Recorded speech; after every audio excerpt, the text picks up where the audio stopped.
Você realmente entende de quadrinhos, HQs, de cinema, ou você é só um fanfarrão que diz que entende alguma coisa a respeito?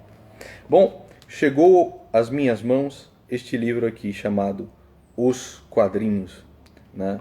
Que é talvez o primeiro livro do mundo a respeito de linguagem e semiótica da arte sequencial. Um dos primeiros livros teóricos do mundo a respeito dos quadrinhos e de toda a teoria que existe por trás dos quadrinhos, e extremamente importante.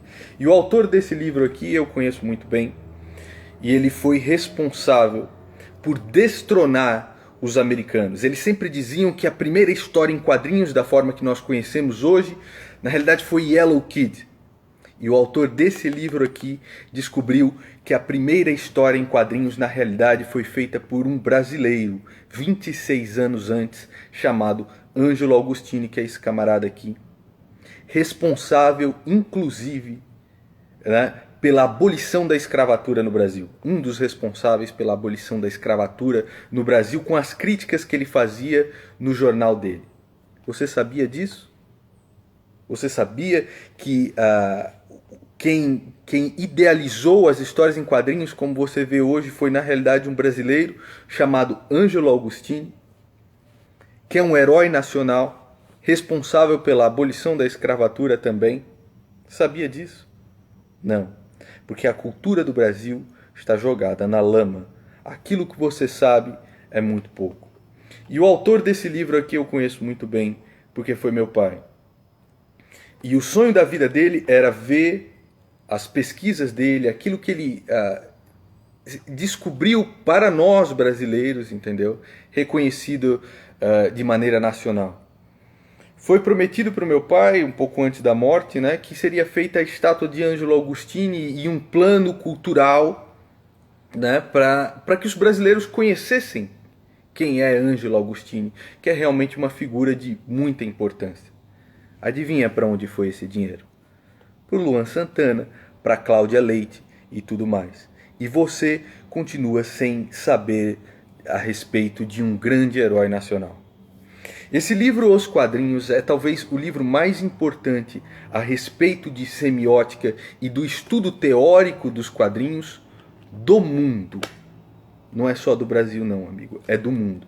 Tanto que meu pai era era mais reconhecido fora do Brasil, quando fez exposições na França, na Holanda, e por isso eu tive a oportunidade também de estudar lá fora. Muito mais reconhecido lá fora do que aqui dentro. E esse é o nosso país, que dá pouquíssima valor às coisas que os brasileiros fazem. Por que é que você vê no cinema aqueles filmes Avengers e tudo mais? Isso saiu da cabeça das pessoas, isso é um intuito criativo. A diferença é que lá eles dão valor para a criatividade das pessoas. E aqui, se você é criativo, você está jogado no lixo. O que vale é a sua servidão ao governo. E meu pai nunca serviu a governo nenhum.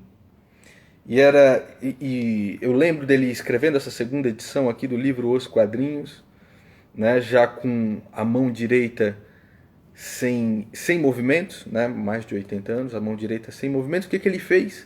Inverteu o mouse e começou a trabalhar se ele conseguia mexer no mouse com a mão esquerda. Pai, por que você está fazendo isso? Né? Ah, porque eu perdi o movimento dessa mão. E escrevia muito lentamente, letra a letra, esse último livro dele que foi lançado logo depois da morte. Né? E aqui a foto dele, que ele tirou inclusive na minha sala de aula, porque o escritório dele estava muito bagunçado e ele estava meio com vergonha, né, de pedir para tirar a foto. Falei, pai, e o seu livro vai sair e tal, você não quer tirar as fotos do livro? Ah, eu primeiro preciso arrumar minhas coisas lá. Falei, tire a foto aqui na minha sala de aula, pai. E tirei a foto dele na sala de aula e o livro saiu após a morte do meu pai. Eu acredito que esse livro aqui seja fundamental para todo estudante de quadrinhos ou para todo estudante de cinema, de arte, de semiótica, porque ele dá aquelas bases, dá todas as bases teóricas que fazem com que a pessoa realmente domine a arte dela. O engraçado é que o meu pai, além de ter sido um acadêmico fantástico, né, reconhecido internacionalmente, ele era um cara que sempre esteve a favor do Brasil e contra o PT de todas as formas. E no final desse livro aqui tem uma entrevista que quem faz a entrevista é o Márcio Baraldi, que é um esquerdista assumido. Né? O cara é a favor do PT e tudo mais. E meu pai lutou contra o PT até a morte. Esse cara é fã do meu pai, né? E aí ele faz algumas perguntas do meu pai aqui com viés meio político, né? Você compara a grande imprensa burguesa e reacionária da época de Agostini com a grande imprensa atual? A grande imprensa burguesa e reacionária da época de Agostini. Meu pai, diferente de mim, ele conseguia quebrar uma pessoa, mas não com violência. Vocês sabem, eu sou um cara extremamente violento, pavio curto e tudo mais. Mas meu pai era gentileza em pessoa. Nunca vi o meu pai agindo com rispidez com qualquer pessoa que fosse. E esse Márcio Baraldi aqui, um cara altamente a favor do PT, né? E ele faz a pergunta: como você compara a grande imprensa burguesa e reacionária da época de Agostini com a grande imprensa atual? As coisas mudaram ou no fundo ainda é a mesma coisa? Aí meu pai quebrou o cara, mas sem ser ríspido com ele. Os jornais do século XIX eram instrumentos pessoais, criados facilmente a baixo custo, com o objetivo único de servir às ideias, ou melhor, aos interesses de seus proprietários. Neste fato, encontra-se a diferença dos jornais de Agostini. Jamais admitiu uma peça publicitária que o impedisse de manifestar suas ideias e críticas. Nunca esteve compromissado com ninguém senão com seu próprio ideal e a verdade, sem rabo preso, como dizemos hoje, totalmente livre. Acabou, entendeu? Desargumentou o cara completamente. E ainda fala: Agostini nunca foi molestado por Dom Pedro II, enquanto governo imperial. Suportava pacientemente e até apreciava as críticas e caricaturas feitas contra ele. Então, aquele ressentimento esquerdista da esquerda com o império e tudo mais, meu pai quebrou o cara. Não sendo ríspido como eu sou, não sendo agressivo como eu sou, violento como eu sou, mas com os fatos, sendo gentil. E essa qualidade eu admirava imensamente com meu pai. Talvez eu me irritasse mais com a calma dele do que qualquer outra coisa. Um homem extremamente calmo, extremamente gentil, e que forneceu a nós brasileiros essa obra-prima dos escritos acadêmicos a respeito dos quadrinhos. Em uma época onde os quadrinhos eram vistos com maus olhos, né, eram vistos de forma quase que marginal, meu pai constrói toda uma tese acadêmica, toda uma tese científica por trás dos quadrinhos.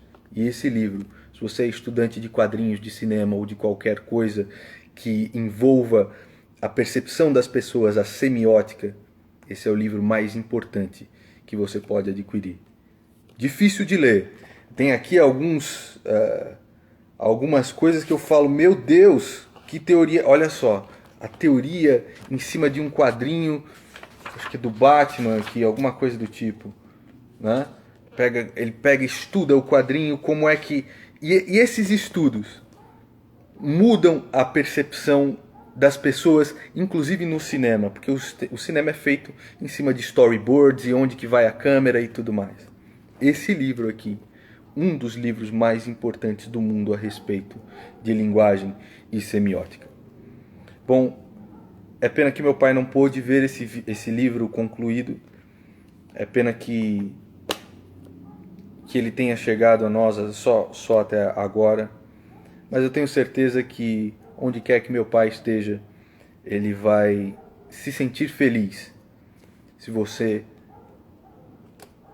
ler aquilo que ele escreveu e acreditar como sendo útil para o seu estudo, para a sua evolução nesse meio. Eu vou colocar aqui o link de uma das lojas aqui em São Paulo que está vendendo esse livro, que é a Comix. Muito interessante, tem uma porrada de livro de quadrinho lá. Tudo que você imaginar de quadrinho, a Comix tem.